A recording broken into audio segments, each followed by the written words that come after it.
Every decision that you make has consequences.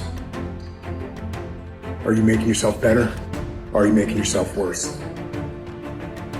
Are you moving forward or are you moving back? Are you making progress or are you stagnating? Every little decision you make counts. Most people go through life avoiding pain. And when you go through life like that, something in you dies. Something in you that you never activate is lying dormant in there, that you never get a chance to call on because you have not challenged yourself. Because so many times people have a tendency to devalue the moment, today. What they do is they greatly value the destination.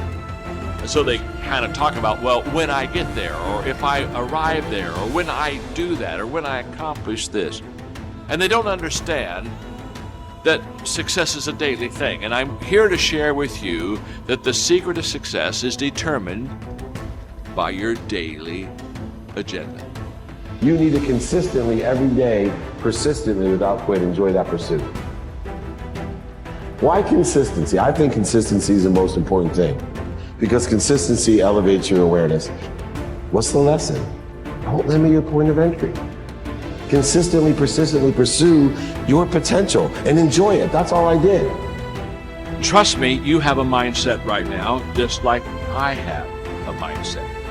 It's how we view life. I know people with a negative mindset that basically they view everything in a negative way. I know people with a positive mindset, which means they view everything in a positive way. People with an abundance mindset, a scarcity mindset.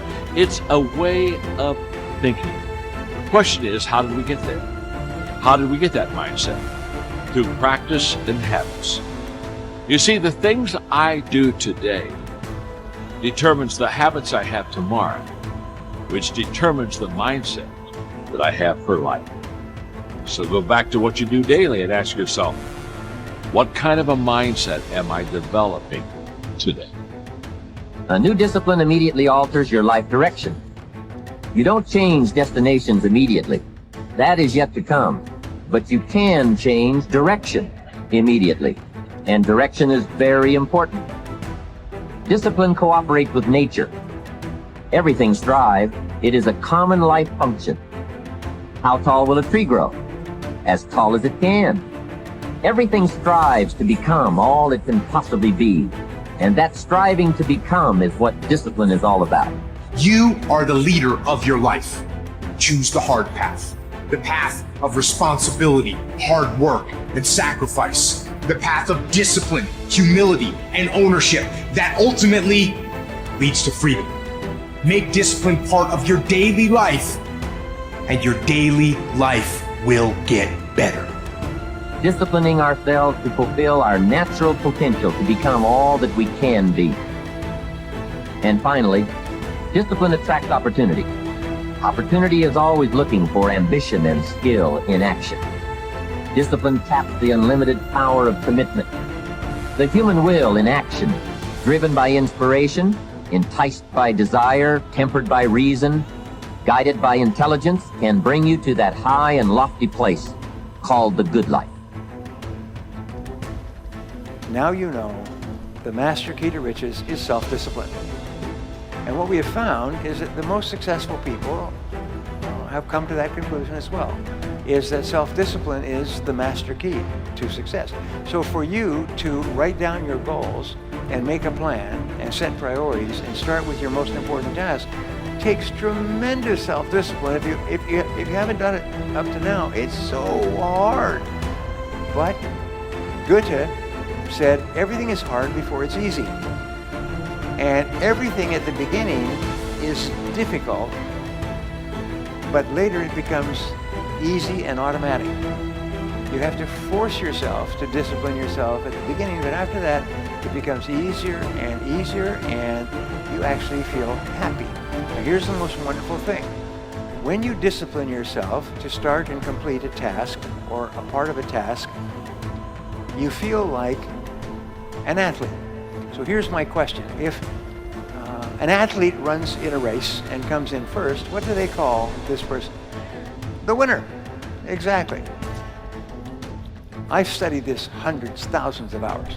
What it says is that when you win, when you come in as the winner, your body releases endorphins, which are called nature's happy drug. They make you happy.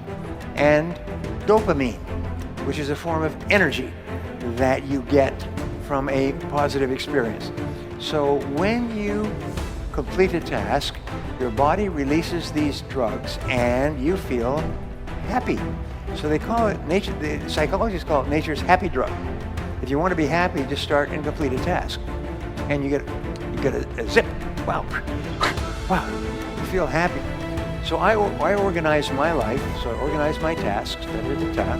And then my wife, Barbara, will come in and say, we're going to have dinner in 10 minutes.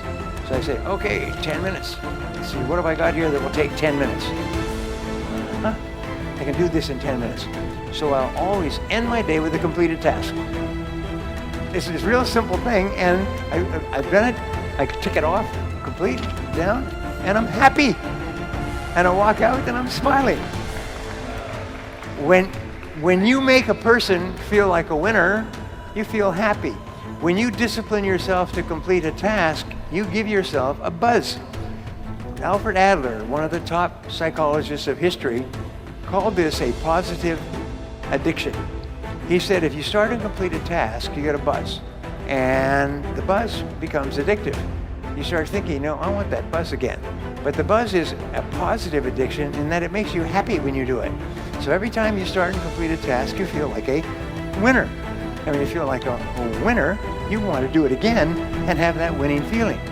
If you want to raise happy, healthy, self-confident children, one of my programs, 21 Great Ways to Raise Happy, Healthy, Self-Confident Children, one of my 21s, is what you do is you make your children feel like winners all the time.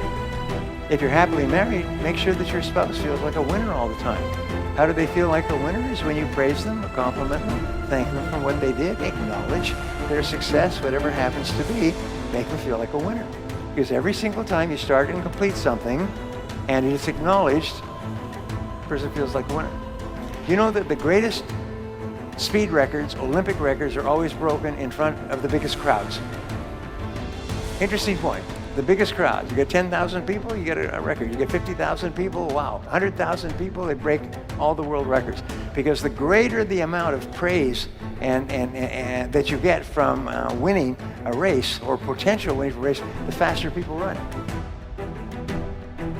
When I was in high school, I must have been maybe 16 or 17 years old. And I went rock climbing in El Dorado Canyon, near where I grew up in Boulder. I'd been climbing about 3 or 4 years, and I went to do a climb called T2. Now at the time, T2 was a relatively difficult climb. And I went at it with a kind of an arrogant lack of preparation. And I hadn't prepared for being able to do certain kinds of finger cracks. I figured I'll figure it out when I get there. And I also didn't pause, and this is the thing about boldness and discipline, I didn't pause to really double check all my systems. Okay, so I'm on the 4th pitch. I'm about 400 feet above the ground. I'm going across this slanting crack system that I started to have trouble with, and my forearms started to engorge with blood and lactic acid, which means at some point, even if you're on a big hold, your hands are going to melt off. Okay. And I'm about to fall. I'm 400 feet above the ground. But it should be okay because there's protection. I'm tied into the rope. I may take a fall, but I'll get caught. For some reason, and to this day I still don't know why, my brain triggered that I should look at my knot. And I looked down at my knot. My knot had come untied. I had made the mistake of never really thinking about the best knot for certain types of situations, and I tied in with what's a bowline.